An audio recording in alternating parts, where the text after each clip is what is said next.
అబ్బాబ్బాబ్బాబ్బా, ఏం మాట, ఏం మాట! నేను మిమ్మను చేర్చుకొందును, నేను మీకు తండ్రినై ఉందును, నేను మీకు తండ్రినై ఉందును. మీరు నాకు కుమారులను కుమార్తెలునై ఉందురని. కుమార్తెలు అనే మాట ఇక్కడ మెన్షన్ చేశాడండి. నేను మీకు తండ్రినై ఉందును, మీరు నాకు కుమారులను కుమార్తెలనై ఉందురని సర్వశక్తి గల ప్రభువు చెప్పుచున్నాడు. దేవునికి స్తోత్రం కలుగును గాక. కాబట్టి ఏమంటున్నాడు? మీరు ప్రత్యేకంగా ఉండాలి, మీరు ప్రత్యేకించబడాలి. మీరు మూర్ఖులవి తరము వారితో కలిసి ఉండకూడదు, వారి నుంచి మీరు వేరై జీవించాలి. ప్రత్యేకింపబడిన జీవితం, వేరుపరచబడిన అనుభవం ఆ బండరాళ్లకు దొరికింది, ఈనాడు మనకు దొరికింది. ఎందుకు వేరవమన్నాడు? ఎందుకు ప్రత్యేకంగా ఉండమన్నాడంటే, నేను మీలో నివసిస్తాను, మీలో సంచరిస్తాను, నేను మీకు తండ్రినై ఉంటాను, మీరు నాకు బిడ్డలై ఉంటారు, కొడుకులు కూతుళ్ళై ఉంటారు. నేను మిమ్మల్ని ఏర్పరచుకున్నాను, మీరు నా సొత్తు. నా ప్రాణమును క్రయధనముగా చెల్లించి నేను మిమ్మను లోకములో నుండి ప్రత్యేకించుకున్నాను. నేను మిమ్మను విలువ పెట్టి కొన్నాను. సిలువ రక్తముతో మిమ్మల్ని కొన్నాను. కలువరి సిలువ యాతనలో నేను మిమ్మల్ని కన్నాను. నా ప్రభు మాట్లాడుతున్న మాట ఇది. ఈరోజు మారు మనసు పొంది రక్షణ బాప్తిస్మం పొందడానికి నీకు పిలుపు ఎలా వచ్చిందో తెలుసా? లోకంలో చాలామందికి ఆ పిలుపు ఉంది, కానీ అందరు రాలా, నువ్వు మాత్రమే రాగలిగావు. ఎందుకో తెలుసా? నువ్వు ఏర్పరచబడిన వారి గుంపులో ఉన్నావు. పిలవబడిన వారు అనేకులు, ఏర్పరచబడిన వారు, అది ఏర్పరచబడిన ఏర్పాట్లో నువ్వు ఉన్నావు. నువ్వు వస్తావని తెలుసు, దేవుడికి నీ హృదయం స్పందించిద్దని తెలుసు, నువ్వు కదులుతావని తెలుసు. అందుకే నీకు ఈ వార్త చెవికి వచ్చేటట్టు చేసి నిన్ను ఆయన రెక్కల కిందికి తెచ్చుకున్నాడు ఈరోజు. తర్వాత ఏంటి? గాయపరచబడిన అనుభవం. మొదటిది వేరుపరచబడిన అనుభవం అయితే, రెండవది గాయపరచబడిన అనుభవం. ఇక్కడ రెండు పనులు జరగవలసి ఉంది బిడ్డ, గుర్తుపెట్టుకో. ఒకటి, లోకములో నుంచి మనల్ని వేరుపరచటం అనేది ఈజీ ప్రాసెసే, అది ఒక్క రోజులో అయ్యే పని. లోకములో నుండి మనల్ని వేరుపరచటం. ఇప్పుడు చూడండి, లోకస్తులు, దేవుని బిడ్డలు సపరేట్ అయిపోలా, ఓకేనా? లోకస్తులు, అన్యులు, క్రైస్తవులు సపరేట్ అయిపోలా ఒక్క టైటిల్తో. పెద్దది చెప్పండి, అయిందా లేదా? ఇది ఈజీ ప్రాసెస్. లోకములో నుండి మనం వేరుపరచబడుట అనేది ఈజీ ప్రాసెస్. అది ఒక్క దినములో, ఒక గంటలో కూడా జరిగే పని. అయితే ఇప్పుడు రెండవ పని చేయాలి. దేవుడు ఏం చేయాలో తెలుసా? ఇప్పటిదాకా లోకములో ఉండి ఉండి ఉండి ఉండి ఆ లోకాన్ని నింపుకున్నాం మనం. ఇప్పుడు ఆయన మనల్ని చేతుల్లోకి తీసుకొని మనలో నిండినటువంటి ఆ లోకాన్ని మళ్ళీ వేరుపరిచే పని పెట్టుకున్నాడు. అర్థమైందో లేదో మరి? మొట్టమొదట ఏం చేశాడు? లోకములో నుండి మనల్ని వేరుపరిచాడు. ఇప్పుడు ఏం చేస్తున్నాడు? మనలో నిండిపోయిన లోకాన్ని మన నుండి సపరేట్ చేయడానికి ఇప్పుడు రోజు మన మీద పని చేస్తున్నాడు. ఆ పనే చక్కడపు పని, గాయపరిచే పని. గాయపరుస్తాడు, మళ్ళా నునుపు చేస్తాడు. గాయపరుస్తాడు, మళ్ళా నునుపు చేస్తాడు. గాయపరుస్తాడు, మళ్ళా నున్నగా చేస్తాడు. తప్పదు. మనలో ఉన్న ఎగస్టాలు కొన్ని తొలగిపోవాలంటే కొన్ని గాయాలు తప్పవు తప్పవు తప్పవు. మరి లేకపోతే నువ్వు లోకంలో నుంచి వేరవగానే సరిపోయిందా? అబద్ధం ఆడకుండా నిజం చెప్పు. నీలో లోకం లేదా? లోక ఆకర్షణలు, లోక ఆపేక్షలు, లోక సంబంధమైనటువంటి వాంఛాయుత విషయాలు నీలో లేవా? ఉన్నాయా లేవా? నేను చేయెత్తుతా. మరి మీరు ఎంతమంది చేయెత్తారో చూద్దాం. దేవునికి స్తోత్రం. ఇప్పుడు దేవుడు చేస్తున్న రెండవ పని ఏంటి?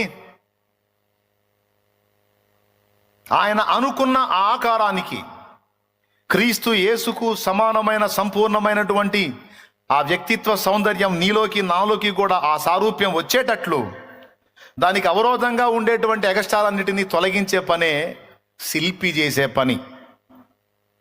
శిల్పి చేసేది ఏందో తెలుసా? బండ తీసుకొని ఆ బండని నిలబెట్టి శిల్పి చేసేది ఏందో తెలుసా? ఒక ఆర్ట్ గీస్తాడు, దాని మీద ఒక ఆర్ట్ గీస్తాడు. ఆ ఆర్ట్ దానిలో నుంచి బయటికి రావడానికి అడ్డుగా ఏవేవైతే ఉన్నాయో వాటన్నిటినీ చెక్కుతా ఉంటాడు రోజు. అది పని. అర్థమైందా? ఆ బండ శిలలో ఒక చిత్రం ఉంటుంది. ఆ చిత్రం బయటికి రావాలంటే అదనంగా ఉన్న వాటన్నిటిని తొలగించుకుంటా, చెక్కుకుంటా, లేపేసుకుంటా, వాటన్నిటిని తొలగించుకుంటా కొన్ని నెలలకి ఒక షేపును బయటికి తీసుకొస్తాడు. అంతకుముందు ఈ షేప్ ఎక్కడుంది? దాని లోపల ఉంది. మిగిలినంతా కూడా దాన్ని కప్పేసి ఉంది, బయటికి కనపడనీయకుండా. ఇప్పుడు ఏం చేశాడు? రోజు ఆ షేపుని బయటికి రాకుండా అడ్డుపడేదేదో దాన్ని అంతటిని, ద్రాక్షావల్లిని నేను, తీగలు మీరు, నాలో మీరు నిలిచి ఉంటేనే కానీ మీ అంతటా మీరు ఫలించరు. మీరు బహుగా ఫలించినట్లు మీలో పనికి రాని తీగలను ఆయన కత్తిరించి వేయును, ఆయన తొలగించి వేయును. బాగా ఫలించడానికి నిన్ను అడ్డగించేవి ఏవైతే ఉన్నాయో ఆ తీగలను ఆయనే తొలగించి కట్ చేసేస్తాడని చెప్పి రాస్తుంది లేఖనంలో. శిల విషయంలో కూడా అదే జరుగుతుంది. ఏ షేప్ అయితే వెల్లడి కావాలని శిల్పి ఊహించుకున్నాడో ఆ షేప్ బయటికి తీసుకొని రావడానికి అదనంగా ఉన్న వాటన్నిటిని చెక్కటమే శిల్పి చేసే పని. మీరు ఎప్పుడన్నా గమనించండి, ఏ శిల్పి అయినా వేరే పదార్థం తీసుకొచ్చి శిలకు అంటిస్తాడా? లేకపోతే ఆల్రెడీ ఉన్న షేప్ బయటికి తీసుకొని రావడానికి అదనంగా ఉన్న వాటిని చెక్కుతాడా? ఈజీగా మీకు అర్థమయ్యేటట్టు చెప్తా. ఇప్పుడు ఈ ఫేస్ రావాలి, ఆ చదరపు బండ నుంచి ఈ ముఖం రావాలి. అదేమో చదరంగా ఉంటుంది. మన ముఖం చదరంగా ఉందా? ఏమంటే ఈ చెక్కలాగా చదరంగా ఉందా? లేదు. ముఖ్యం ముందుకుంది, కళ్ళు ఏమో గుంటలు ఉన్నాయి, కళ్ళు లోపలకు ఉన్నాయి, ముక్కు ముందుకుంది. ఈ ముక్కుకి కళ్ళకి సంబంధం లేకుండా పెదాలు ఉన్నాయి, అవునా? ఈ చెక్కిళ్ళు ఏమో ఎత్తుగా ఉంటాయి, ఇవేమో కొంచెం సాఫ్ట్గా ఉంటాయి. ఇక్కడ ఇదేమో అదో షేపులో ఉంటుంది, అవునా? కొంచెం లైట్గా అట్లా ముందుకు వచ్చి కదా. ఇదంతా ఒక టైపులో లేదు. ఇవేమో కొంచెం ముందుకి, ఇదేమో కొంచెం సాఫ్ట్గా, ఇవేమో గుంటలు, ఇవేమో పైకి ఎత్తులు, అవునా? రైట్. ఈ ముఖ్యమో అసలు వీటన్నిటికీ నాకు సంబంధం లేదని బయటకు వచ్చి ఉంటా. దేవునికి స్తోత్రం కలుగును గాక. ఇప్పుడు ఇదంతా చదరపు దానిలో తీసుకొని రావాలంటే ఏం చేయాలి? చదరపు బండలో తీసుకొని రావాలంటే కళ్ళ దగ్గర గుంటలు చెక్కాలి. ఈ ముక్కు దగ్గర ఇది చదరంగా ఉంటుందిగా, ఇక్కడ ఈ షేప్ వచ్చేటట్టు ఇక్కడున్న అదనం భాగం అంతా కూడా లేపేయాలి. లేపేసి రోజు కొంచెం ఈ ముక్కును అలా షేప్ బయటికి తీస్తాడు, అవునా? ఆల్రెడీ బండలో ఉంది, కానీ వేరే అదనపు వ్యవహారాలు వాటిని కప్పేశాయి. ఇప్పుడు ఏం చేస్తున్నాడు? రోజు సుత్యావులి తీసుకొని ఆ ముక్కు షేపును బయటికి రాకుండా లోపల చదరంలో కప్పేసిన భాగం ఏదైతే ఉందో దాన్ని మొత్తాన్ని చెక్కి పడేస్తా ఉన్నా. యేసయ్య మనలో సంవత్సరాలుగా చేస్తున్న పని ఇదే.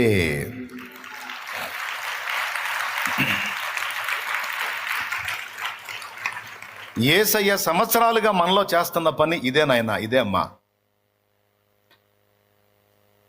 ఇప్పుడు ఈ షేపులన్నీ బయటికి తీసుకొని రావాలంటే మనకి డైలీ కోటింగ్ తప్పదు.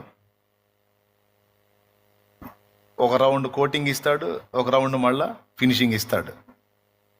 కోటింగ్ ఒక బాధ, ఫినిషింగ్ ఇంకొక బాధ. మరి వచ్చిన వాళ్ళందరూ ఇలాగా ఆ శిల్పాన్ని ఇలాగ అనాలంటే, అబ్బా ఎంత బాగుంది అనాలి. అందరి మృదువైన చేతులు దాన్ని తాకాలంటే ముందు దాని మీద ఏం పడాలి? సుత్యావులి దెబ్బలు పడాలి. అది చూడండి, ఆ షేపును బయటికి తీస్తున్నాడు చూడండి. అది ఉన్నదాన్ని బయటికి తీస్తాడు అంతే. అదనంగా ఉన్న వాటన్నిటిని చెక్కేస్తున్నాడు చూడండి. అవన్నీ చెక్కినప్పుడు షేప్ బయటకు వస్తుంది. లేని దాన్ని తీసుకొచ్చి అతికిచ్చాడా, లేకపోతే ఉన్నదాన్ని తొలగించి షేప్ బయటికి తెచ్చాడా? శ్రమలలో సిలువలో నీ రూపు నలిగినదా, శ్రమలలో సిలువలో నీ రూపు నలిగినదా, శిలనైనా నందు నీ వలె మార్చుటగా, శిలనైనా నందు నీ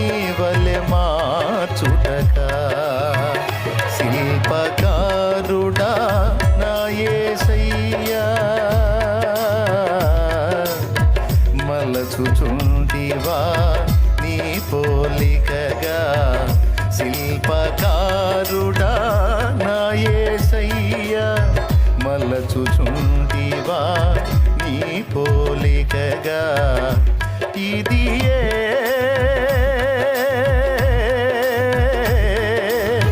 నాయడ నీకున్న నిత్య సంకల్పమా నాయడ నీకున్న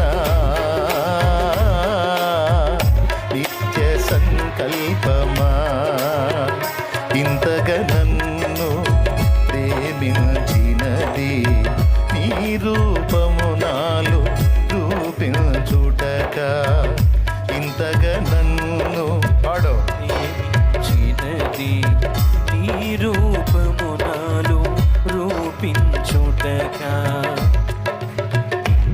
ఇది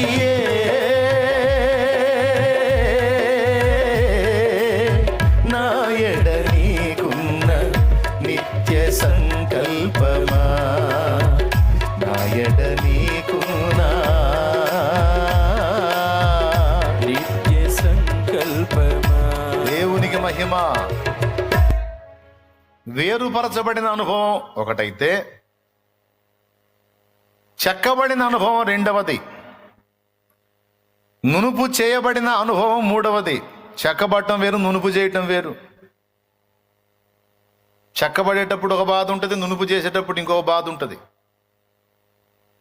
ఇది అయిపోయిన తర్వాత వాటిని సొలొమోను మందిరం కట్టినప్పుడు రాళ్ల ధ్వని అక్కడ వినబడకూడదు అనేది దేవుడు చెప్పిన హెచ్చరిక.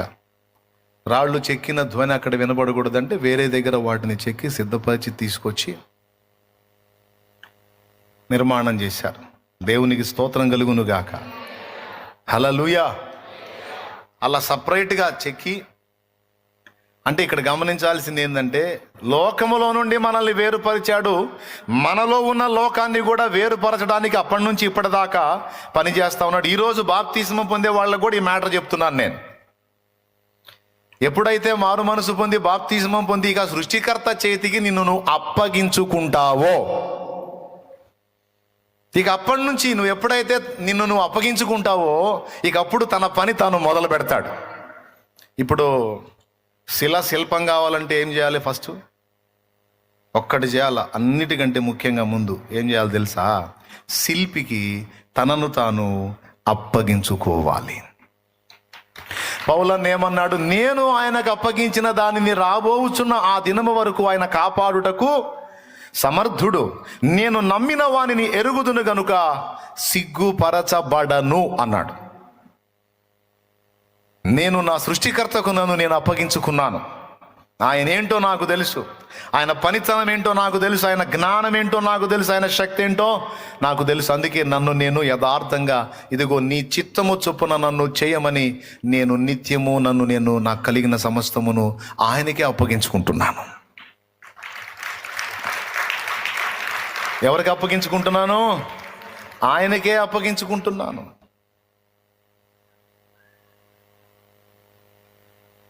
శ్రమల్లో ఉన్న ఒక సోదరి దేవునికి ఇలా ప్రార్థన చేసిద్దంట. శ్రమల్లో ఉన్న ఒక సోదరి దేవునికి ఇలా ప్రార్థన చేసిద్దంట. సోదరుడి చేత శోధించబడుతున్నటువంటి సోదరి దేవునికి ఇలా ప్రార్థన చేసిద్దంట. ఏమన్నా తెలుసా? ప్రభువా, నీ స్వాస్థ్యము బంధకాల్లో ఉంది, విడిపించుకో అని. ఏమన్నా అర్థమైందా మీకు? ప్రభువా, నీ స్వాస్థ్యము బంధకాల్లో ఉంది, విడిపించుకో. నీ ఇష్టం, నీకు అప్పచెప్పుకుంది నీ స్వాస్థ్యం. ఎవరు ఆ స్వాస్థ్యం? ఆమె.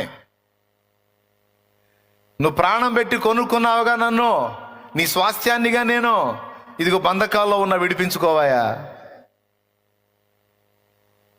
నన్ను నేను విడిపించుకోవటం చేత కాదు, నన్ను విడిపించుటకు సమర్థుడవు నీవే.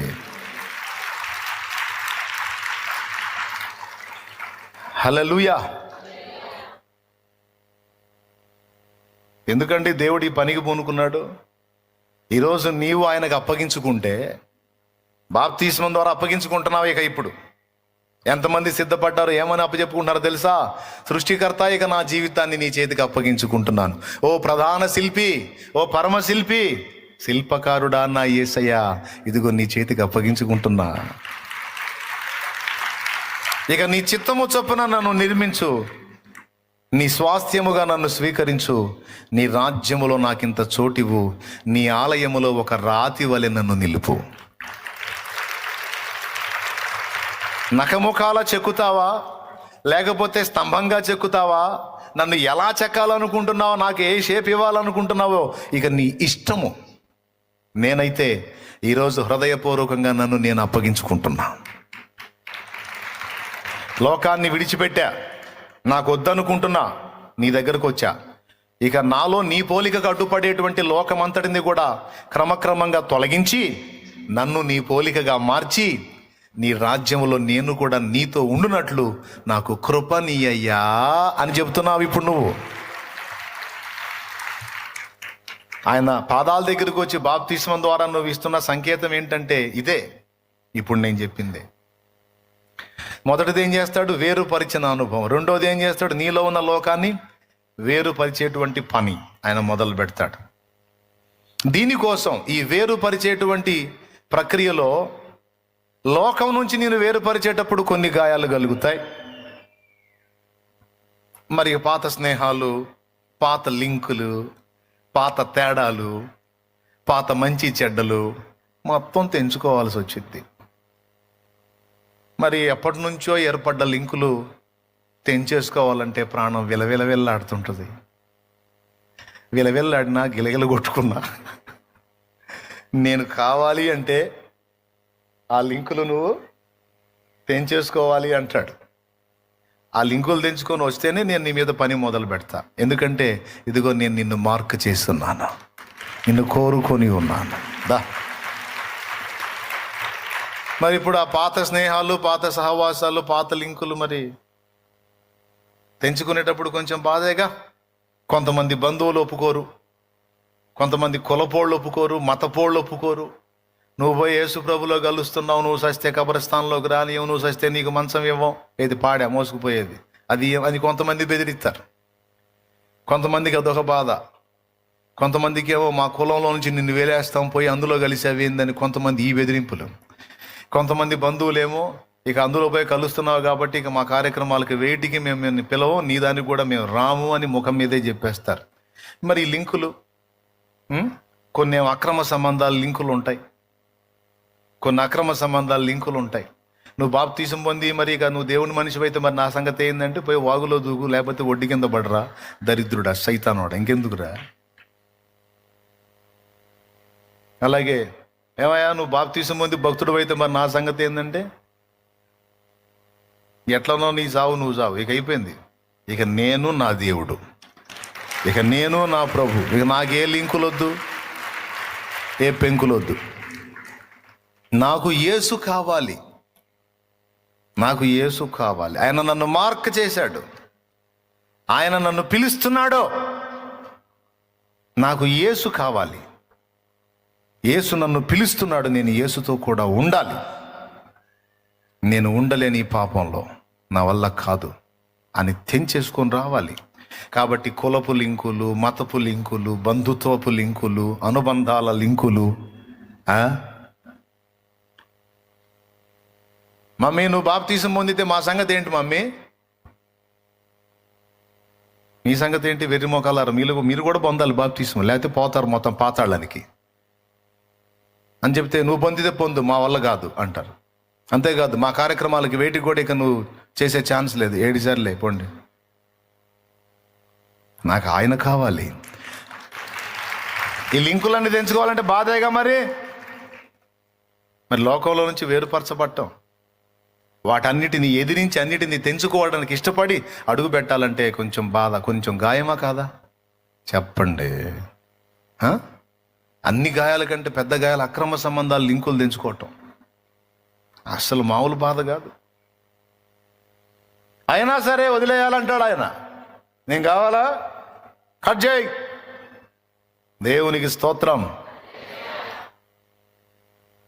ఈరోజు అన్ని డిసైడ్ చేసుకునే వచ్చారు. కొంతమందికి బంధుత్వపు లింకులు, కొంతమందికి పాపంతో లింకులు, కొంతమందికి వ్యసనాలతో లింకులు. అప్పటిదాకా దాగిన మందుబాట్లు మాట్లాడుతూ ఉంటుంది, బెదరో వదిలేస్తున్నావుగా నన్ను, ఇన్నాళ్ళు నిన్ను మత్తులో జోగించి నిద్రపుచ్చింది నేను, ఈరోజు వదిలేస్తున్నావుగా నన్ను. మిత్రమా, నన్ను వదిలిపెట్టి ఎలా ఉండగలవు మిత్రమా? ఇక మిత్రమా లేదు, ఇక నువ్వు నాకు శత్రువు. నన్ను శత్రువుగా చూస్తున్నావు. ఇన్నాళ్ళు నాతో స్నేహం చేసి ఇప్పుడు నన్ను శత్రువు అంటావు. మామూలు శత్రువు కాదు, మరణకరమైన శత్రువు నువ్వు. నాకు వద్దురా బాబు నీ సావాసం. నాశనం చేసి ఆడ పెట్టావు. సమాజంలో విలువ లేదు, కుటుంబంలో విలువ లేదు, పిల్లల దగ్గర విలువ లేదు, భార్య దగ్గర విలువ లేదు, బజార్లో విలువ లేదు, బంధువుల్లో విలువ లేదు. నీ దరిద్రమేగా, నీ దిక్కుమాలిన స్నేహమేగా రా మందుగా. అరే మందుగా, నీ దరిద్రపు స్నేహమే కదరా ఎక్కడ నాకు విలువ లేకుండా చేసింది.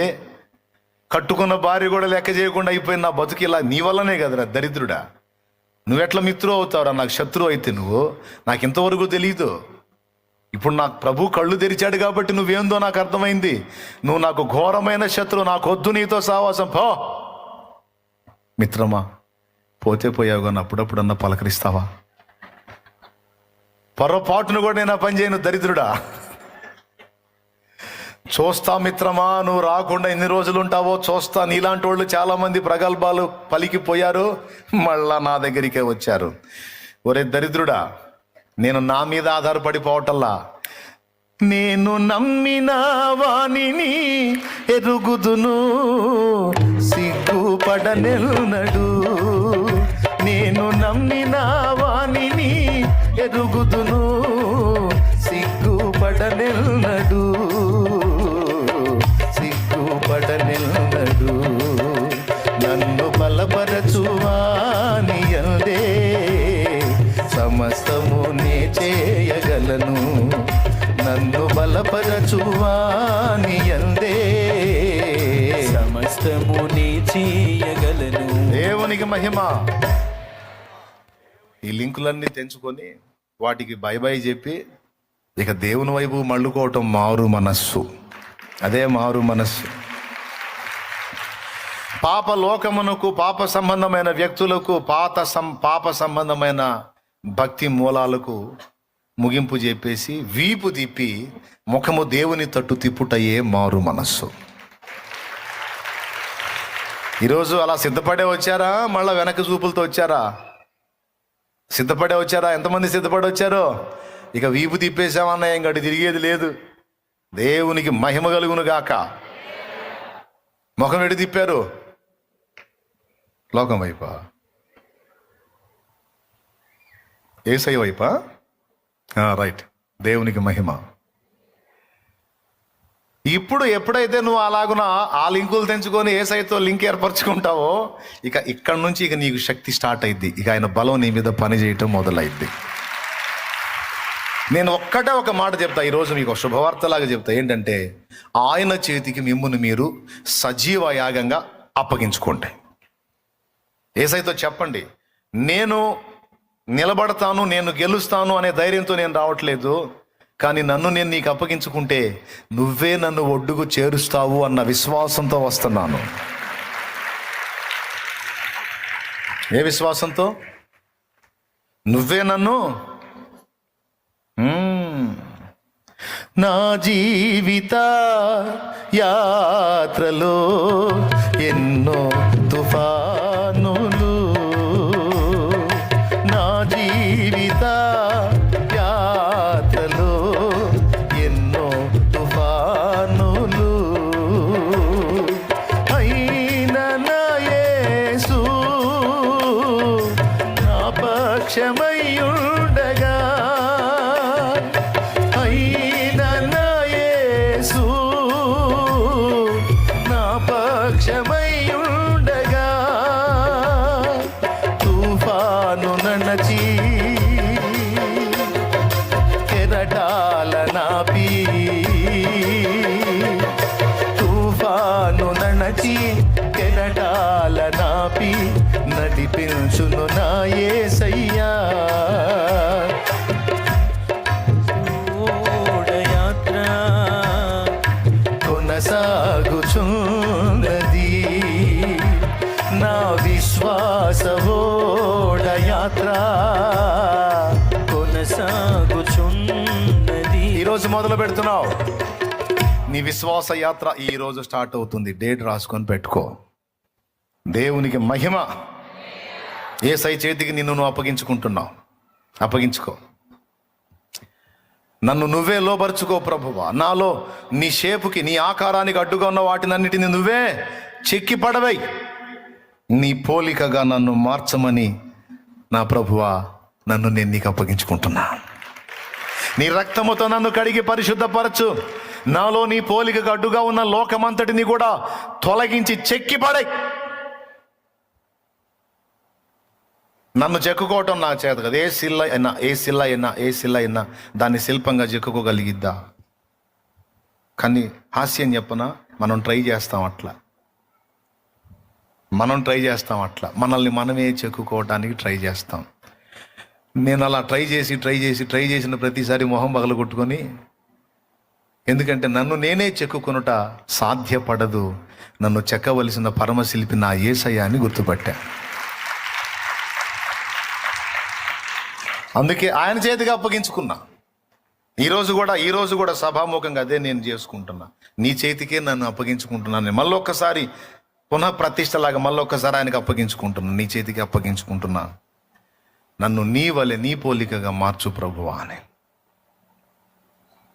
నాలో ఫలింపని ప్రతి తీగను తొలగించి పడవేయి ప్రభువా. నాలో నీ ఆకారానికి అడ్డుగా ఉన్న ప్రతి దుర్లక్షణం తొలగిపోవాలి యేసునామములో. నాలో ఏ కోశాన ఉన్న లోకమైన యేసునామములో అది తొలగిపోవాలంతే. అలాగా నా ప్రభు చేతికి నన్ను నేను అప్పగించుకుంటా ఉన్నా. ఈరోజు నువ్వు కూడా అప్పగించుకోవాలి. ఫస్ట్ ఏం అప్పచెప్పుకోవాలి? మనల్ని మనం అప్పచెప్పుకోవాలి. ఏమని అప్పచెప్పుకోవాలి? లోకంలో నుంచి వేరుపరిచేవయ్యా, ఇక నాలో ఉన్న లోకాన్ని వేరుపరచు. దానికి టైం తీసుకుంటుంది. టైం తీసుకోవచ్చు.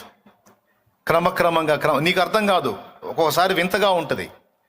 నేను ప్రభువులోకి వచ్చాను, ప్రభువులోకి వచ్చి కూడా ఏంది కొన్ని లక్షణాలు నాలో మారలేదే, నాలో కొన్ని బలహీనతలు పోలేదే, నాలో కోపం అంతే ఉంది, తొందరపాటు అంతే ఉంది, మూర్ఖ స్వభావం అంతే ఉంది, మొండితనం అంతే ఉంది, నాలో కొన్ని పనికిమాలిన లక్షణాలు అంతే ఉన్నాయి.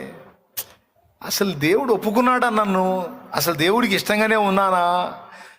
అసలు నాలో ఏమన్నా పని జరిగిందా? సంవత్సరాలు అయితే గడిచిపోయినాయి కానీ నేను అలానే ఉన్నాను అనే డౌట్ కొన్నిసార్లు మనల్ని చూసుకున్నప్పుడు మనకు వచ్చిద్ది. మీలో ఎవరికన్నా వచ్చిందా? వస్తే చేయొద్దండి.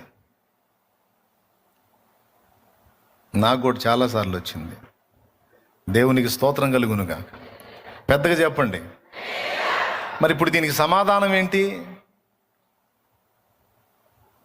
ఒకటైతే నిజం. దాన్ని బట్టి మనం దేవుని మహింపరచుకోవచ్చు. గతంలో లోకంలో ఉన్నప్పుడున్న అన్ని లక్షణాలు అయితే ఇప్పుడు లేవు. ఆ లోకంలో ఉన్నప్పుడు ఉన్న దరిద్రాలు అన్నీ ఉన్నాయి చూడు, చాలా దరిద్రాలు. అవి మొత్తం అయితే ఇప్పుడు లేవు. ఎక్కడో అరాకొర 1-2 ఊగులాడుతున్నాయి, తిప్పలు పడతా ఉన్నాయి. దాదాపు చాలా వరకు దుళ్ళగొట్టబడింది, వెళ్ళగొట్టబడింది. ఇది ఒప్పుకుంటారా? ఇది ఎలా జరిగిందో తెలుసా? ఆయన నీలో చేసిన చక్కడ పని ప్రభావమే, పరిశుద్ధాత్మ కార్యమే. చాలా విషయాల్లో నువ్వు అధిగమించావు.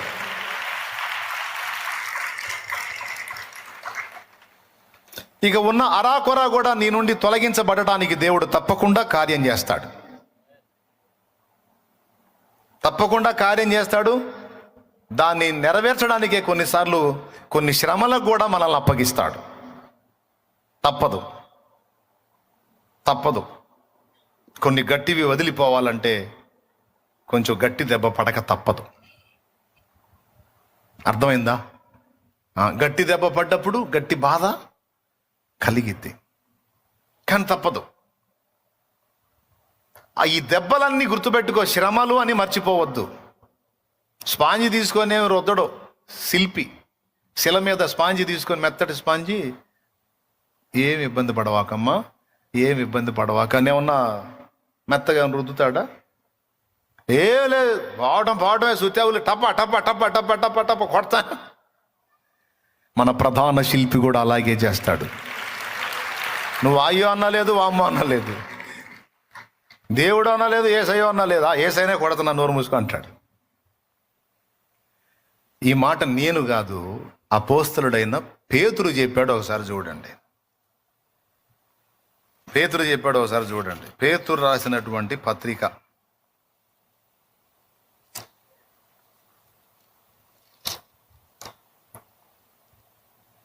మొదటి పత్రిక 5వ అధ్యాయము 10వ వచనం. తన నిత్య మహిమకు క్రీస్తునందు మిమ్మను పిలిచిన సర్వకృపానిధియగు దేవుడు కొంచెము కాలము మీరు శ్రమపడిన పిమ్మట తానే మిమ్మను పూర్ణులుగా చేసి స్థిరపరచి బలపరచును. ఆ మాటని గురించి ఎప్పుడైనా ఆలోచించారా?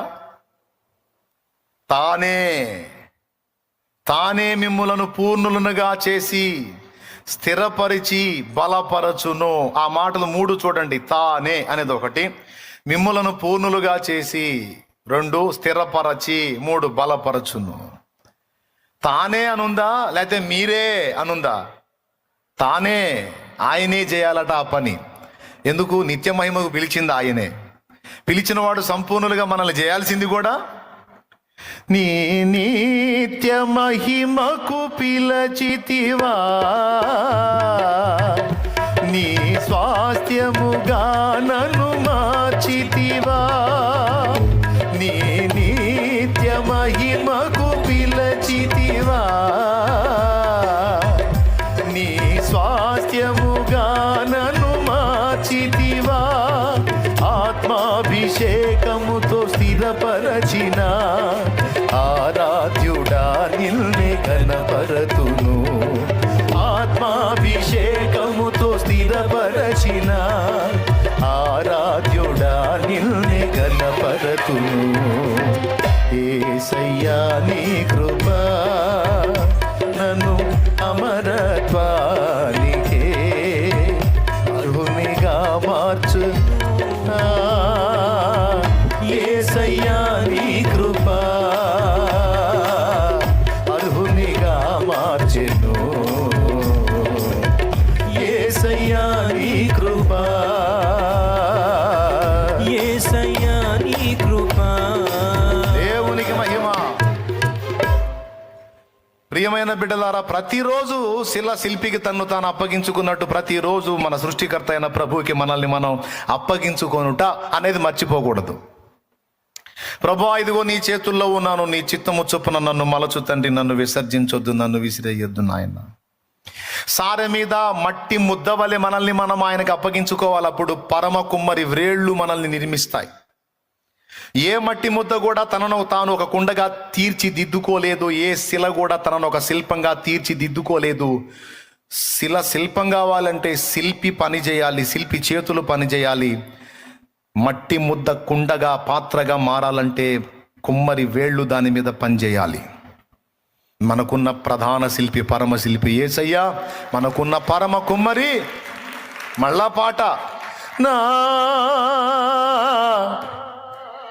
వచ్చు కాబట్టి ఇంక అవసరం లేదు. దేవునికి స్తోత్రం, హల్లెలూయా. నీకు రాని పాటలా ఏమండి? నీకిష్టమైన పాత్రను చేయ నన్ను విసిరేయక సారెపై ఉంచావా. నీకిష్టమైన పాత్రను చేయ నన్ను విసిరేయక సారెపై ఉంచావా. జ్యోతిర్మయుడా నా ప్రాణ ప్రియుడా, స్తుతి మహిమలు నీకే. నా ఆత్మలో అనుక్షణం, నా ఆత్మలో అనుక్షణం నా అతిశయము నీవే, నా ఆనందము నీవే, నా ఆరాధన నీవే, నా అతిశయము నీవే, నా ఆనందము నీవే, నా ఆరాధన నీవే. జ్యోతిర్మయుడా నా ప్రాణ ప్రియుడా, స్తుతి మహిమలు నీకే. దేవునికి స్తోత్రం కలుగును గాక. నీ మనసుకు నీకు అనిపించవచ్చు నేను ఒక ముళ్ళ గుట్టలాగున్నానని. ఏందో ఆయన నన్ను పిలిచాడు, రక్తంలో గడిగాడు, ఇక్కడ కూర్చోబెట్టాడు, నా వ్యవహారం అంతా ఏమో అంత దురదగొండి వ్యవహారం, ముళ్ళ తుప్పల వ్యవహారం లాగా ఉంది తప్ప నా దగ్గర ఏం వైనం కనపట్టల్లా అనే డౌట్ నీకు ఇప్పటికీ రక్షణలోకి వచ్చిన వాళ్ళకి వచ్చి ఉండొచ్చు, లేదా రక్షణ పొందబోయే వాళ్ళకి తర్వాత రావచ్చు. అందుకే ముందే చెప్తున్నా సమాధానం, డోంట్ వరీ. దురదగొండిలాగా నీలో ఉన్న, ముళ్ళ తుప్పలాగా నువ్వు ఉన్నా, గుర్తుపెట్టుకో, నా దేవుడు ఎలాంటి కార్యాలు చేస్తాడో తెలుసా? అవసరమైతే అందమైన పూలు నీలో నుండి పూసేటట్టు చేస్తాడు, లేకపోతే పూలని తెచ్చి నీకు అంటైనా కడతాడు. అంటు కట్టడం తెలుసా మీకు? ఎప్పుడన్నా తెలుసా మీకు అంటు కట్టడం?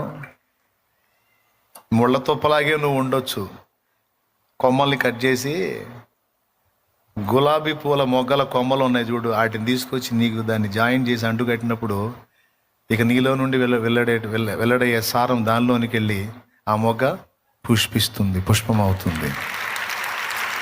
పూపిస్తాడండి ఎలాగైనా, నీకెందుకు? ఇంకేంది నీకు? ఎట్లా పూపిస్తాడని డౌట్లు దేవుని దగ్గర ఏవాకు. మనుషులకే సాధ్యమైనప్పుడు ఆయన కాదు అయింది. ఒకసారి మామిడి చెట్టు చూశాను నేను. మామిడి చెట్టు వింత, ఒకటే చెట్టు, దానికి బంగినపల్లి కాయలు కాసినాయి, చిత్తూరు మామిడికాయలు కాసినాయి, రసాలు కాసినాయి. ఒక చెట్టుకి ఇన్ని కాస్తాయా? ఎప్పుడన్నా చూసారా మీరు? పెద్ద రసాలు కాసినాయి, చిన్న రసాలు కాసినాయి. ఎట్లా సాధ్యం? ఒక చెట్టు ఏదన్నా ఉంటే చిత్తూరు మామిడి టైప్ ఒకటి ఉంటుంది, దాన్ని కలెక్టర్లు అంటారు. మామిడికాయల భాష ఒకటి ఉందిలే, కలెక్టర్లు అంటే చిత్తూరు మామిడికాయలు. మనం చిత్తూరు మామిడికాయ అంటాం కదా, కలెక్టర్లు అంటారు. పెద్ద రసాలు, చిన్న రసాలు, బంగినపల్లి వస్తున్నాయి. ఎండాకాలం వస్తుంది ఇక. దేవునికి స్తోత్రం. ఆ మామిడికాయలు ఎట్లా ఒక చెట్టుకి అన్ని కాసినాయంటే తెలుసా మీకు? ఆ చెట్టు కొమ్మల్ని కట్ చేసి ఒక కొమ్మకేమో చిత్తూరు మామిడికాయలు కాసి ఆ కొమ్మని తీసుకొచ్చి లింకు చేసి ప్లాస్టర్ వేసేసాడు. కొద్ది రోజులకి ఇక అవి రెండు అతుక్కుపోయినాయి. ఇప్పుడు సారం ఈ మొదల నుంచి వెళ్తుంది, కానీ కాయము కొమ్మ. ఏ కొమ్మ అది? చిత్తూరు మామిడికాయలు కాసే కొమ్మ. అది తీసుకొచ్చి లింకు చేశాడు. ఇప్పుడు ఆ కాయలు వస్తున్నాయి ఆ కొమ్మ నుంచి. ఇంకో కొమ్మకి ఏం చేశాడు తెలుసా? బంగినపల్లి కొమ్మను తీసుకొచ్చి లింకు చేశాడు, అంటుకట్టాడు. ఇప్పుడు దీనిలో నుండి వెళ్ళిన సారం దానిలోంచి బంగినపల్లి కాయలు వచ్చేటట్టు చేసి, ఇంకో కొమ్మకి ఏం చేశాడు? పెద్ద రసాలు వచ్చి, పెద్ద రసాలు అంటే ఈ సైజు ఉంటాయి పెద్ద రసాలు, ఒకదాన్ని కొమ్మను తీసుకొచ్చి దాన్ని ఆ పెద్ద రసాల కొమ్మను తెచ్చి దీనికి అంటు కట్టాడు. ఇప్పుడు ఆ కొమ్మ నుంచి ఆ కాయలు వస్తున్నాయి. సారం మళ్ళీ ఇదే. ఇంకొక దానికి ఏం చేశాడు? చిన్న రసాలు అంటు కట్టాడు. ఇప్పుడు దాని నుంచి చిన్న రసాలు కాస్తున్నాయి 4. ఇంకో దానికి ఏం చేశాడు తెలుసా? ముంత మామిడి ఉంటుంది, ముంత మామిడి, దాన్ని తీసుకొచ్చి అంటు కట్టాడు. దానికి ఆ కాయలు వస్తున్నాయి. ఇట్లాంటి ప్రయోగాలు చేస్తుంటారు తోటలోళ్ళు. మీకు డౌట్ ఉంటే కనుక్కోండి పోయి. మళ్ళీ పాట. నీ తోటలోని ద్రాక్షవల్లితో, అది దేవునికి స్తోత్రం కలుగును గాక. హల్లెలూయా. మనల్ని యేసుతో అంటు కట్టాడు. సారం యేసు, ఫలాలు కూడా యేసు నుంచి వచ్చే మనకు వస్తాయి. యేసు యొక్క సారమును బట్టి మనకు ఫలాలు వస్తాయి. ఆ ఫలింపు ఆయనే చూసుకుంటాడు. నువ్వు చేయాల్సింది ఏంటంటే ఆయనకు అప్పగించుకోవాలి, ఆయనను విశ్వసించాలి. నీవు అప్పగించిన సమస్తమును ఆయన రూఢిగా కాపాడగలడని నమ్మాలి. ఈరోజు మిమ్మల్ని బాప్తీసం ఇచ్చి వదిలేస్తున్నాను. చాలామంది రక్షణకు వచ్చారు, ఈరోజు తీసుకొని వెళ్తారు. నేను మీ వెంటుండి కాపలా కాస్తానా? నన్ను నేనే కాసుకోలేను, మిమ్మల్ని ఏం కాసేది? దేవునికి స్తోత్రం. ఏమయ్యా బాప్తీసం ఇచ్చి అప్పచెప్తాను. ఎవరికి అప్పచెప్తాను తెలుసా? ఇచ్చేటప్పుడే, ఆ నీళ్లలో ముంచేటప్పుడే, ప్రభు ఇదిగో ఈ ఆత్మను నీ చేతికి అప్పగిస్తున్నాను. ఈమె కథ ఎన్ని మలుపులు తిప్పుతావో, ఇతని కథ ఎన్ని మలుపులు తిప్పుతావో నాకు తెలియదు. ఒక్కటి మాత్రం చేయి, నిత్య జీవ గమ్యానికి ఈ బిడ్డను చేర్చు, నీ రాజ్యములో కనపడేటట్టు చెయ్యి. ఇదిగో నా ద్వారా రక్షణలోనికి వచ్చిన ప్రతి ఆత్మని నీ చేతికే అప్పగిస్తున్నా, నన్ను నేను అప్పగించుకుంటా. ఇది మొదటి మాట. రెండవది, రక్షణలో నడిపించిన ఆత్మల్ని కూడా రోజు ఆయన చేతికి అప్పగిస్తా. దారి తప్పిన గొర్రెల్ని కూడా దారిలోకి తీసుకొని రా యేసయ్య అని రోజు ప్రార్థనలో మొరపెడతా. మామూలుగా రాకపోతే 4 తన్ని నడువులు ఎర్రగొట్టని తీసుకొని రా తండ్రి అని ప్రార్థన చేస్తా. మరి లేదా నరకానికి పోతారు కదా, అందుకని అప్పచెబుతూ ఉంటా. కొంతమంది అలాగ పైత్యం కొద్ది పోయినోళ్ళు అట్లా పోయి డ్యాన్స్ వేసుకుంటే అటు పోయినోళ్ళు జాయింట్లు ఓడగొట్టుకొని మళ్ళీ లైన్లోకి వస్తారని నేను మామూలుగా చెప్పినప్పుడు వినరగా ఎగురుకుంటే వెళ్తుంటారుగా, అయిద్ది నీకు అయిద్ది అనుకుంటా ఉంటాను. అయిన తర్వాత వచ్చి ప్రార్థన చేయండి ఏమైందమ్మా, నడులు ఇరిని అన్నయ్య. మంచిది తల్లి, దేవునికి స్తోత్రం. నిన్ను బహుగా నడుములు ఇరగొట్టినందుకు దేవునికి వందనాలు, నీ జాయింట్లు తీసినందుకు దేవునికి స్తోత్రం. లేకపోతే నువ్వు మామూలుగా ఊరేగావమ్మా, మామూలుగా విన్నావన్నమాట. తప్పదు, దేవునికి మహిమ కలుగును గాక అంటూ స్వస్థత ప్రార్థన చేయటం నా పని. ఇక జాగ్రత్తగా ఉండమ్మా, ఎందుకంటే ఈరోజు జీవగ్రంథములో పేరు లిఖించబడుతుంది. దేవుని రాజ్య పౌరుడవు, పౌరురాలు అవుతున్నావు, దేవుని కుమారుడవు, కుమార్తె అవుతున్నావు, రాజుగారి యొక్క కొడుకువి, కూతురువి అవుతున్నావు, రాజాది రాజు కొడుకు కూతురు అవుతున్నావు. ఇక నీకు ప్రత్యేకమైన ఏర్పాటు ఉంటుంది. మర్చిపోవద్దు, ఇది జోక్ అనుకోవద్దు, ఇది సీరియస్. దేవుని పాఠశాలలో చేర్చబడుతున్నావు ఈరోజు నువ్వు. ఖచ్చితంగా ఆయన నిన్ను తన పోలికగా మార్చుకుంటాడు. ఇది విశ్వసించాలి.